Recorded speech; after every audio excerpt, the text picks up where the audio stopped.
नमस्कार, मैं रवीश कुमार। मुख्य चुनाव आयुक्त की नियुक्ति हो गई है।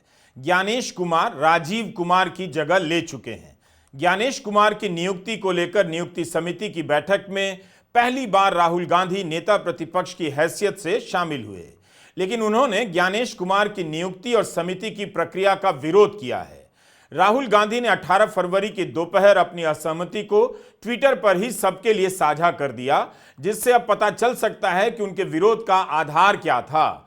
अभी तक उनकी बातों को लेकर सूत्रों के हवाले से मीडिया में रिपोर्ट की जा रही थी। राहुल गांधी ने असहमति पत्र को संलग्न करते हुए लिखा है, अगले चुनाव आयुक्त की नियुक्ति के लिए चल रही मीटिंग के दौरान मैंने प्रधानमंत्री और गृह मंत्री को अपना असहमति पत्र दिया। एक स्वतंत्र चुनाव आयोग का सबसे जरूरी पक्ष यह है कि वह चुनाव आयुक्त और मुख्य चुनाव आयुक्त की नियुक्ति में कार्यपालिका की दखल से आजाद हो। सुप्रीम कोर्ट का उल्लंघन करके और चीफ जस्टिस को कमेटी से हटाकर मोदी सरकार ने हमारी चुनावी प्रक्रिया की निष्पक्षता और अखंडता को लेकर करोड़ों मतदाताओं के मन में चल रही चिंताओं को और बढ़ा दिया है। बतौर नेता प्रतिपक्ष बाबा साहब अंबेडकर और देश के निर्माताओं के आदर्शों का पालन करना और सरकार की जिम्मेदारी तय करना मेरा कर्तव्य है। प्रधानमंत्री और गृहमंत्री का इस तरह से आधी रात को फैसला कर नए मुख्य चुनाव आयुक्त की नियुक्ति करना अपमानजनक भी है और अभद्र भी, जबकि इस समिति की संरचना और प्रक्रिया को सुप्रीम कोर्ट में चुनौती दी गई है। 48 घंटे से भी कम समय में इस पर सुनवाई होने वाली है। 18 फरवरी की सुबह वकील प्रशांत भूषण ने सुप्रीम कोर्ट में मांग की कि बुधवार को 41 नंबर पर लिस्ट किए गए इस केस को नंबर 1 पर सुना जाए। बेंच की तरफ से कहा गया कि बाकी केसों के हिसाब से तय किया जाएगा कि इसे कब सुनना है। राहुल गांधी का सवाल केवल राहुल गांधी का नहीं है, यह चुनाव आयोग से जुड़ा सवाल है और हर एक मतदाता का सवाल होना चाहिए। आपको देखना यह है कि क्या नियुक्ति की जो प्रक्रिया मोदी सरकार ने बनाई है वो राजनीति से मुक्त नजर आती है। अब इस कमेटी में प्रधानमंत्री हैं और उनके द्वारा मनोनीत एक केंद्रीय मंत्री। क्या यह संभव है कि केंद्रीय मंत्री प्रधानमंत्री से किसी भी नाम पर असहमति जता देंगे? आपने कब सुना है कि मोदी मोदी करते रहने वाले मंत्रियों ने प्रधानमंत्री से कभी अलग राय रखी हो? तो कमेटी के ढांचे से ही साफ हो जाता है कि असहमति का कोई चांस नहीं। नेता प्रतिपक्ष असहमत होंगे तो उसका कोई मोल नहीं होगा। राहुल गांधी के असहमति के बावजूद ज्ञानेश कुमार की नियुक्ति कर दी गई। अनूप बरनवाल केस में भी सुप्रीम कोर्ट ने चुनाव आयोग को सरकार से मुक्त एक स्वतंत्र और स्वायत्त संस्था के रूप में देखा है। अगर इसके आयुक्तों की नियुक्ति में सरकार का दखल रहेगा, प्रधानमंत्री और उनके द्वारा तय केंद्रीय मंत्री का दखल रहेगा, तब कैसे मान लिया जाए कि चुनाव आयोग कार्यपालिका यानी सरकार से मुक्त है और स्वतंत्र है। राहुल गांधी ने अपनी असहमति को सार्वजनिक करते हुए फिर से इस बहस को सामने लाया है। 17 फरवरी के अपने असहमति पत्र में राहुल ने प्रधानमंत्री मोदी और गृहमंत्री अमित शाह से जो कहा है उसका हिंदी अनुवाद हम यहां पढ़ने जा रहे हैं। राहुल गांधी लिखते हैं कि जून 1949 में संविधान सभा में स्वतंत्र चुनाव आयोग के गठन पर बात करते हुए डॉक्टर अंबेडकर ने भारत के लोकतंत्र और चुनाव आयोग के काम में कार्यपालिका की दखल के बारे में चेताया था। कार्यपालिका की दखलंदाजी से आजाद एक स्वतंत्र चुनाव आयोग का मूलभूत पहलू है उसके चुनाव आयुक्तों और मुख्य चुनाव आयुक्त की नियुक्ति की प्रक्रिया। 2 मार्च 2023 को सुप्रीम कोर्ट की संविधान बेंच ने फैसला दिया कि इन सभी की नियुक्ति एक ऐसी समिति द्वारा की जानी चाहिए जिसमें प्रधानमंत्री, नेता प्रतिपक्ष और भारत के चीफ जस्टिस शामिल हों। सुप्रीम कोर्ट के फैसले में करोड़ों मतदाताओं की बेचैनी देखी जा सकती थी, जो भारत की चुनावी प्रक्रिया की अखंडता को लेकर चिंतित हैं। पब्लिक सर्वेक्षणों में भी पाया गया है कि भारत की चुनावी प्रक्रियाओं और संस्थाओं में मतदाताओं का विश्वास कम होता जा रहा है। अफसोस, सुप्रीम कोर्ट के फैसले के कुछ समय बाद ही अगस्त 2023 में भारत सरकार ने एक विधेयक की अधिसूचना जारी कर दी, जिसमें सुप्रीम कोर्ट के आदेश और उसकी भावनाओं को किनारे कर दिया गया। सरकार ने नियुक्ति के लिए बनाई जाने वाली समिति का पुनर्गठन किया और चीफ जस्टिस को हटाकर एक केंद्रीय मंत्री को शामिल कर दिया। यह सुप्रीम कोर्ट के आदेश और भावनाओं का घोर उल्लंघन है। इस सरकारी आदेश को एक पीआईएल द्वारा चुनौती दी गई है। सुप्रीम कोर्ट ने कहा है कि वे इस मसले पर 19 फरवरी 2025 को सुनवाई करना चाहते हैं।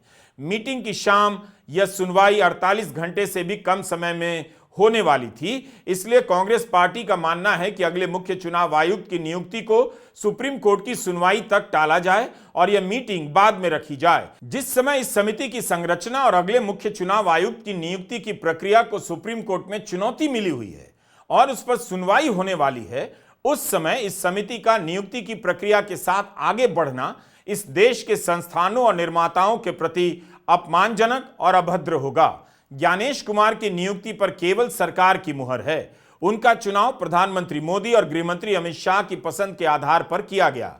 राहुल गांधी ने तो इसी का विरोध किया और कहा कि सुप्रीम कोर्ट का फैसला आने तक रुक जाना चाहिए। तृणमूल कांग्रेस के सांसद साकेत गोखले ने तंज करते हुए ट्वीट किया है कि श्री अमित शाह जी को भारत का नया चुनाव आयुक्त बनने की बधाई। देश को पूरा भरोसा है कि आपके कुशल नेतृत्व में चुनाव आयोग को बीजेपी की इकाई बनाने का उद्देश्य सफलतापूर्वक पूरा कर लिया जाएगा। दोस्ताना चेतावनी यह है कि 2026 में बंगाल को लेकर सजग रहिए, आप कामयाब नहीं होंगे। एक बड़ा सवाल है, अब अगर मुख्य चुनाव आयुक्त की नियुक्ति प्रधानमंत्री मोदी और गृहमंत्री अमित शाह की सहमति से ही होनी है, तो नेता प्रतिपक्ष को उसमें रखने की क्या जरूरत? जब उनकी असहमति के बाद भी सरकार की ही चलनी है, तो नेता प्रतिपक्ष को रखने का ढोंग क्यों किया जा रहा है? जिस तरह से चीफ जस्टिस को नियुक्ति की समिति से हटाया गया, उसी तरह से नेता प्रतिपक्ष को भी हटा दीजिए, या फिर समिति का ढांचा ऐसा रखिए कि संतुलन दिखाई दे। क्या चीफ जस्टिस को शामिल करने से पारदर्शिता और तटस्थता आ जाती है? यह एक खुला प्रश्न है। चीफ जस्टिस सीबीआई की चीफ की नियुक्ति की समिति में तो होते ही हैं, लेकिन क्या कभी आपने सुना कि सरकार ने जो नाम आगे बढ़ाया, चीफ जस्टिस ने उसका विरोध किया? सवाल है कि नियुक्ति की प्रक्रिया क्या आपको भरोसा दिलाती है कि यह राजनीतिक हस्तक्षेप से मुक्त है? सरकार ने क्यों नहीं सोचा कि भारत के चीफ जस्टिस की जगह किसी और तटस्थ व्यक्ति को भी रख लिया जाता, ताकि चयन समिति में केवल उसका पलड़ा भारी ना रहे? राहुल गांधी ने इस बारे में अपना मत लोकसभा में ही जाहिर कर दिया था, जब वे राष्ट्रपति के अभिभाषण पर बोल रहे थे और प्रधानमंत्री मोदी भी वहां बैठकर सुन रहे थे। In a few days, I am going to go to the meeting.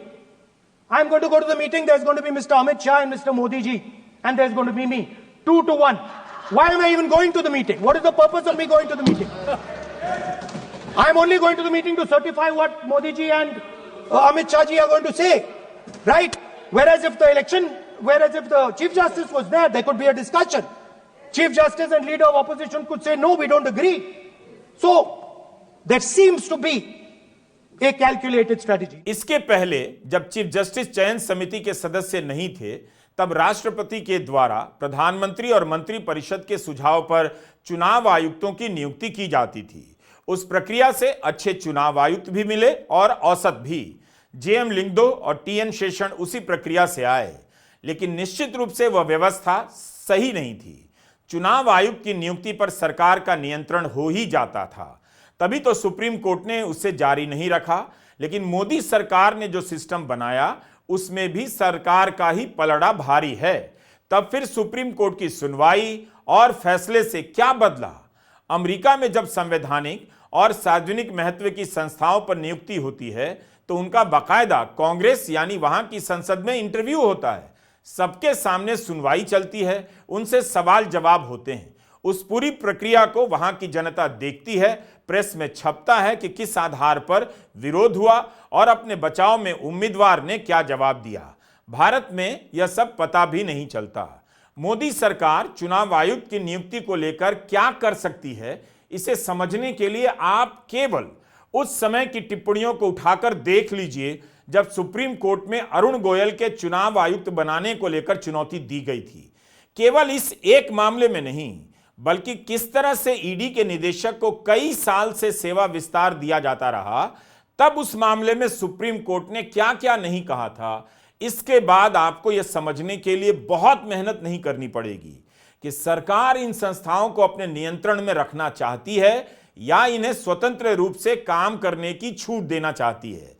Supreme court में जब रातों रात अरुण गोयल को चुनाव आयुक्त बनाने के मामले में सुनवाई चल रही थी, तब कोर्ट के सवाल से साफ हो जाता है कि सरकार की नजर चुनाव आयोग पर पड़ चुकी थी। इस मामले में एडीआर ने याचिका दायर की और वकील थे प्रशांत भूषण। कोर्ट ने हैरानी जताते हुए कहा था कि इनके चयन में इतनी जल्दी क्यों मचाई गई। कोर्ट ने सरकार से 24 घंटे के भीतर जानकारी मांगी कि बताए कि यह सब कैसे हुआ। जस्टिस अनिरुद्ध बोस ने कहा कि चयन को लेकर कोई नियम नहीं है, लेकिन हम देखना चाहते हैं कि क्या आपकी प्रक्रिया से ऐसे व्यक्ति का चुनाव हो सकता है जो स्वतंत्र हो। हमें ऐसे चुनाव आयुक्त चाहिए जो यस मैन ना बने, जो घुटने पर रेंगे नहीं बल्कि जरूरत पड़े तो प्रधानमंत्री पर भी कार्रवाई करे। सरकार का यह तर्क था कि 4 अफसरों के बैच में अरुण गोयल सबसे युवा हैं, इसलिए उनका चयन ठीक रहेगा ताकि लंबे समय तक पदभार संभाल सकें। मगर प्रशांत भूषण ने कहा कि 1985 के उनके बैच में कई अफसर उनसे भी युवा हैं, उनके नाम पर विचार क्यों नहीं किया गया। अरुण गोयल के रूप में भारत सरकार ने एक युवा अफसर को चुना, लेकिन अरुण गोयल ने तो समय से पहले ही इस्तीफा दे दिया। उनका कार्यकाल 2027 में समाप्त होने वाला था।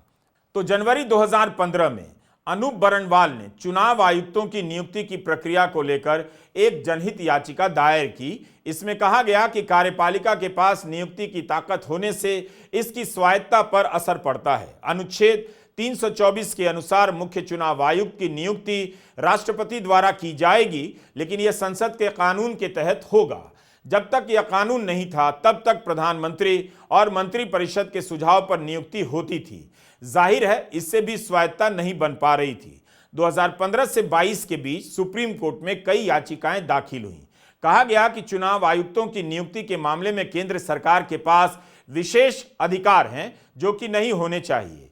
2023 में कोर्ट ने कहा कि संविधान की स्थापना करने वाले कभी नहीं चाहते थे कि कार्यपालिका को नियुक्ति करने के विशेष अधिकार मिले। यही बात राहुल गांधी ने अपने असहमति पत्र में याद दिलाई है। उस समय कोर्ट को इस बात की फिक्र थी कि अगर नियुक्ति की प्रक्रिया पूरी तरह से सिर्फ कार्यपालिका यानी सरकार पर छोड़ दी जाएगी तो इसका बहुत नुकसान होगा। इसलिए कोर्ट ने एक नए सिस्टम की शुरुआत की। नियुक्ति की याचिकाओं पर सुनवाई करते हुए सुप्रीम कोर्ट ने 2 मार्च 2023 को आदेश दिया कि जब तक इसे लेकर संसद एक नया कानून नहीं बनाती तब तक एक अस्थायी चयन समिति बनाई जाएगी जिसमें प्रधानमंत्री, लोकसभा में नेता प्रतिपक्ष और चीफ जस्टिस शामिल होंगे, जो मुख्य चुनाव आयुक्त के अलावा अन्य आयुक्तों का भी चयन करेंगे। सुप्रीम कोर्ट ने चीफ जस्टिस को क्यों रखा था, यही सोचकर रखा होगा कि नियुक्ति के मामले में कुछ संतुलन दिखाई दे, लेकिन क्या चीफ जस्टिस को हटा देने के बाद वह संतुलन बरकरार रहा। 2 सदस्य सरकार के और 1 विपक्ष का संतुलन कैसे होगा। जरूर कोर्ट ने तब कहा था कि उसने जो समिति बनाई है वह अस्थायी व्यवस्था होगी और इसके लिए संसद को कानून बनाना होगा। क्या आपको याद है कि दिसंबर 2023 में जब मोदी सरकार चुनाव आयुक्त की नियुक्ति का कानून पास करवा रही थी तब लोकसभा में विपक्ष के 100 से अधिक सांसद निलंबित थे। क्या विपक्ष के सांसदों के लौटने का इंतजार नहीं किया जा सकता था। हमने उस समय की कार्रवाई का वीडियो खोजा।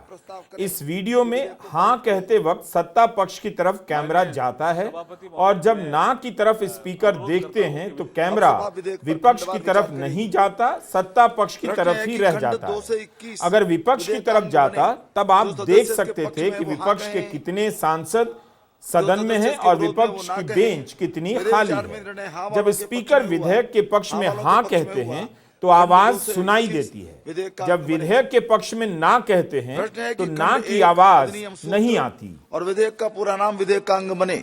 जो सदस्य इसके पक्ष में है वो हाँ कहें, जो सदस्य इसके विरोध में वो ना कहें। मेरे विचार में निर्णय हाँ वालों के पक्ष में हुआ, हाँ वालों के पक्ष में हुआ। इस कानून को पास करते समय सरकार की तरफ से बार बार कहा गया कि सुप्रीम कोर्ट ने कानून बनाने के लिए कहा है। यह बात सही है, लेकिन क्या कोर्ट ने यह भी कहा था कि ऐसा कानून बनाकर लाइए जिससे चुनाव आयुक्त सरकार के कब्जे में आ जाए। यह तो कोर्ट ने नहीं कहा। अनूप बरनवाल केस के समय कोर्ट ने यही कहा कि चुनाव आयोग को स्वतंत्र स्वायत्त होना चाहिए। सवाल है कि आयुक्तों की नियुक्ति कैसे की जाए कि यह स्वतंत्रता बनी रहे। गौरव भाटिया ने अपनी किताब the Indian constitution a conversation with power में लिखा है कि सुप्रीम कोर्ट ने इसके लिए संविधान सभा की बहसों को भी देखा। उस दौरान सबकी राय इस पर एक थी कि चुनाव आयोग को स्वतंत्र होना चाहिए, लेकिन नियुक्ति कैसे की जाए इस पर एक मत राय नहीं थी। नियुक्ति का काम संसद पर छोड़ दिया गया। संविधान सभा ने जब आर्टिकल 324(a) का ड्राफ्ट तैयार किया तो उसमें यह उम्मीद शामिल की गई कि संसद ऐसा कानून बनाएगी जो चुनाव आयोग को कार्यपालिका यानी सरकार से स्वतंत्र रखे। यह ठीक है कि चुनाव आयुक्तों को मनमाने तरीके से नहीं हटाया जाएगा, उनका कार्यकाल तय समय के लिए होगा, लेकिन इससे आयोग की स्वायत्तता सुनिश्चित नहीं हो जाती। चुनाव आयुक्त की नियुक्ति में किसका पलड़ा भारी है इसे भी देखना होगा और वह सरकार का पलड़ा भारी है। इसको जब चुनौती दिया गया है तो लगभग 3 या 4 ऑर्डर्स पास हुए हैं उच्चतम न्यायालय के द्वारा अभी हाल में। उसके मैं आपको डिटेल नहीं देना चाहता। 7 जनवरी को हुआ, 3 फरवरी को हुआ, 12 फरवरी को हुआ। इतनी जल्दी उच्चतम न्यायालय, जिसका मुझे कुछ अनुभव है, ऑर्डर नहीं देती है। 3 ऑर्डर 1-1.5 महीने में। और लास्ट ऑर्डर है 12 फरवरी का, direction that the matter not be deleted from the list on 19/2/25। 19/2 कितने दिनों बाद है भाइयों और बहनों? अब मान लेता हूं मैं कि 19 तारीख को खत्म नहीं होगा, शुरू तो होगा, कुछ तो होगा। शुरू नहीं होगा तो उसके 4 दिन बाद लगेगा, मान लीजिए 2 हफ्ते बाद लगेगा, मान लीजिए 1 महीने बाद लगेगा। इन ऑर्डरों का मतलब नहीं 1 महीने बाद लगेगा। इसमें लिखा है matter to be heard, matter to be heard, इसमें लिखा है नॉट टू बी डिलीटेड। लेकिन ये मान भी लीजिए कि 2, 3, 4 हफ्ते बाद लगेगा। गुड गवर्नेंस का अभिप्राय क्या है? वो है समझना एक संदर्भ को, और सिर्फ इसलिए कि आपके पास बहुमत है और आप सत्तारूढ़ हैं, वो नहीं करना जो मनमानी है। तो इसलिए कांग्रेस का स्टैंड बड़ा स्पष्ट था, आज कल भी था, आज भी है और आज रहेगा ये स्टैंड जो आपके सामने व्यक्त कर रहे हैं कि 2 चीजें बड़ी सरल करनी है। आपको ईगो में फंक्शन नहीं करना है, आपको सिर्फ सरल चीज ये करनी है कि इस मीटिंग को जो आज शाम को 5:30 लगभग हुई उसको स्थगित करें। कुछ नहीं कर रहे हैं आप, स्थगित कर रहे हैं 2 हफ्ते 3 हफ्ते की, कोई बड़ी बात नहीं है। और दूसरा, हर स्टेक होल्डर, कांग्रेस शामिल, आपका समर्थन करेगी कि आप छोटी सी 2 लाइन की ओरल याचिका या लिखित याचिका दें उच्चतम न्यायालय को कि साहब 19 में जल्दी सुन लीजिए, 22 को, 20 को, 25 को खत्म कर दीजिए। यह आम होता है उच्चतम न्यायालय में। Early hearing application and disposal application करिए, हम आपका समर्थन करते हैं। अब आप ये सोचिए एक बात, मैं बड़ी एक सरल बात, कॉमन सेंसिकल बात कर रहा हूं। कल आपने अमुक व्यक्ति को, आज आपने अमुक व्यक्ति को नियुक्त कर दिया सीयूसी, मिस्टर XYZ। 19 तारीख को नहीं तो 25 तारीख को उच्चतम न्यायालय ने कहा कि जो नया कानून है वो निरस्त करते हैं हम। कह तो सकती है, आज कम से कम संभावना तो है। ये तो नहीं कि एक तरफा आप सोचेंगे कि नहीं कर सकती उच्चतम न्यायालय। एक पक्ष हार सकता है, एक पक्ष जीत सकता है। 4 हफ्ते बाद भी उच्चतम न्यायालय कहती है कि हम ये कानून जो मैंने आपका नाम पढ़ा अभी आपको, वो हम निरस्त करते हैं। Election of chief election commissioner etcetera etcetera 2023 है। तो आपने क्या क्या किया है? आपने एक प्रकार से जो एक गरिमा है, जो एक आत्मा है, जो अक्षर से आगे होती है, जो उद्देश्य है, जो धारणा है गणतंत्र की, उसकी अवमानना ही नहीं की, उसको आपने एकदम नकार दिया है। सिर्फ किस लिए? 48 घंटे, 1 हफ्ते या 2 हफ्ते के लिए। ये अगर ईगो नहीं तो क्या है? आखिर सुप्रीम कोर्ट से फैसले का इंतजार इतना लंबा क्यों हो रहा है? यह बेहद जरूरी विषय है। अगर मोदी सरकार निष्पक्ष दिखना चाहती है, अपने बनाए उस कानून को लेकर इस हद तक निश्चिंत दिखना चाहती है, तो खुद से कोर्ट क्यों नहीं जाती कि इस मामले की सुनवाई जल्दी हो। लेकिन हमारा वीडियो इसी पर खत्म नहीं हो रहा है। हमारा सवाल है कि राजीव कुमार ने चुनाव आयोग को जिस मोड़ पर छोड़ा है, आप इस संस्था की स्वतंत्रता और निष्पक्षता से बेखबर नहीं रह सकते। राजीव कुमार के मुख्य चुनाव आयुक्त रहते पहली बार इतने बड़े पैमाने पर मतदाता सूची को लेकर अलग अलग राज्यों में सवाल उठे हैं। महाराष्ट्र में 5 साल में 40 लाख नए मतदाता जुड़ते हैं और 5 महीने में ही 40 लाख जुड़ गए विधानसभा चुनाव के समय। वहीं दिल्ली में 4 साल में 4 लाख नए मतदाता जुड़ते हैं। लेकिन विधानसभा चुनाव से पहले 7 महीनों में, केवल 7 महीनों में 4 लाख मतदाता जुड़ गए। चुनावों पर नजर रखने वाली संस्था ADR ने लोकसभा चुनाव के बाद रिपोर्ट प्रकाशित की और दावा किया कि ईवीएम में जितने वोट दर्ज हुए और जितने आखिरकार गिने गए, उसमें 5.5 लाख का फर्क है। 362 सीटों पर कुल 5.5 लाख वोट कम गिने गए। दूसरी तरफ 176 सीटों पर कुल पड़े वोटों से 35,093 वोट ज्यादा गिने गए। क्या ज्ञानेश कुमार इन सवालों का पारदर्शी तरीके से जवाब दे सकेंगे?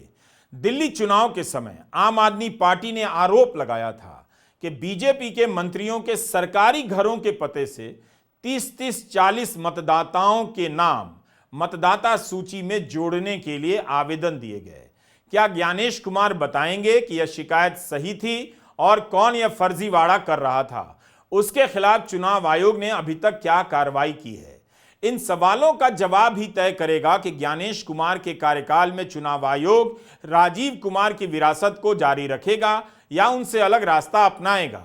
अगर ज्ञानेश कुमार मतदाता सूची से लेकर अन्य सवालों का साहसिक जवाब देते हैं तो राजीव कुमार की विरासत खतरे में पड़ जाएगी। कांग्रेस ने महाराष्ट्र चुनाव को लेकर मतदाताओं के नाम, पते और फोटो मांगे हैं ताकि वो अपने स्तर पर जांच कर सके। क्या मुख्य चुनाव आयुक्त बनकर ज्ञानेश कुमार इन सवालों का जवाब देने की कोशिश करेंगे? अगर ज्ञानेश औसत और कई बार खराब शायरी का बोझ आम जनता पर ना डालें तो भी बहुत मेहरबानी होगी। भारत में एक से एक शायर हुए और अब भी हैं। राजीव कुमार ने क्यों औसत शेरो शायरी का चुनाव किया वही बता सकते हैं, लेकिन हमारे महान शायरों ने हर मौके के लिए उम्दा शेर कहे हैं। राजीव कुमार के शेर से एक बात समझ में आती है, खराब शायरी का चुनाव उन्होंने अनायास नहीं किया होगा। अधूरी हसरतों का इल्जाम, अधूरी हसरतों का इल्जाम हर बार हम पर लगाना ठीक नहीं। ये ईवीएम कह रही है, मैं नहीं कह रहा हूं। अधूरी हसरतों का इल्जाम हर बार हम पे लगाना ठीक नहीं। वफा खुद से नहीं होती, खता ईवीएम की कहते हो। सब सवाल अहमियत रखते हैं, जवाब तो बनता है। सब सवाल अहमियत रखते हैं, जवाब तो बनता है।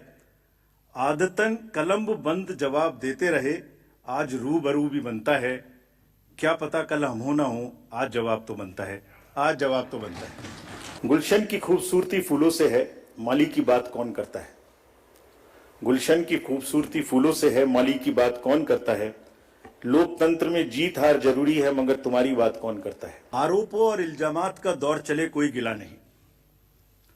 आरोप और इल्जामात का दौर चले, कोई गिला नहीं। झूठ के गुब्बारों को बुलंदी मिले, कोई शिकवा नहीं। हर परिणाम में प्रमाण देते हैं, पर वो बिना सबूत शक की नई दुनिया रौनक करते हैं, और शक का इलाज तो हकीम लुकमान के पास भी नहीं। झूठ के बाजार में रौनक तो बहुत है, गोया बुलबुले जैसी तुरंत ही फट जाती है। पकड़ भी लोगे तो क्या हासिल होगा सिवाय धोखे के। आजकल इल्जामातों का दौर बुलंद है, तलखियों का बाजार गर्म है। आजकल इल्जामातों का दौर बुलंद है, तलखियों का बाजार गर्म है। पंच को पहले ही घेर लो, यानी पेशबंदी। जो एम्पायर है उसको पकड़ लो पहले से, पेशबंदी कर लो जिससे वो बोल ही ना पाए। पंच को पहले ही घेर लो, यानी पेशबंदी। मंजूर है इल्जाम लगाओ हम पर, शर्त इतनी कि साथ में सबूत भी हो। वो जानते हैं वो जीत चुके हैं, उन्हें पता है कर ना सकें इकरार तो कोई बात नहीं, मेरी वफा का उनको एतबार तो है। शिकायत भले ही उनकी मजबूरी हो, मगर सुनना, सहना, सुलझाना हमारी आदत तो है। निश्चित रूप से राजीव कुमार से आप गालिब या मीर होने की उम्मीद नहीं कर सकते, लेकिन मुख्य चुनाव आयुक्त के तौर पर इतनी तो उम्मीद कर सकते हैं कि उनके कार्यकाल में जितने भी सवाल उठे उसका उन्हें संतोषजनक उत्तर देना चाहिए था। आयोग को संदेहों से ऊपर बनाए रखना चाहिए था, लेकिन हुआ उल्टा। उनके कार्यकाल में कितने ही सवाल उठे। यूपी उपचुनाव के समय क्या हुआ आपने देखा। मतदाता सूची को लेकर किस किस तरह के सवाल उठे आपने देखा, और मतदान की तारीखें घोषणा के बाद बदली गईं। जब हरियाणा चुनाव का सीसीटीवी फुटेज मांगा गया तब वो गिनाने लग गए राजीव कुमार कि इतना फुटेज देखने में 3600 घंटे लग जाएंगे। अगर इन मामलों में उनका कार्यकाल संदेह के ऊपर होता तो उनके औसत शेरों के जिक्र करने की नौबत नहीं आती। उम्मीद है कैरवान जैसी पत्रिका राजीव कुमार के कार्यकाल और फैसलों पर एक विस्तृत रिपोर्ट छापेगी। जिस तरह से चीफ जस्टिस DY चंद्रचूड़ के रिटायर होने पर उनके कार्यकाल के बारे में कमाल की रिपोर्ट छापी गई है। लोकतंत्र में हर संस्था को अपना भरोसा समय समय पर बनाना पड़ता है। चुनाव आयोग में आपका भरोसा कैसा हो, इसे बनाए रखने की जिम्मेदारी सिर्फ चुनाव आयोग की है। आपका वोट देने का संवैधानिक अधिकार तभी तक सुरक्षित है जब तक चुनाव आयोग नाम की संस्था स्वायत्त है और स्वतंत्र है। इस पर सरकार का नियंत्रण कम से कम हो। आपके उठाए सवालों के जवाब तुरंत और ठोस तरीके से मिलते रहे हों। नमस्कार, मैं रवीश कुमार।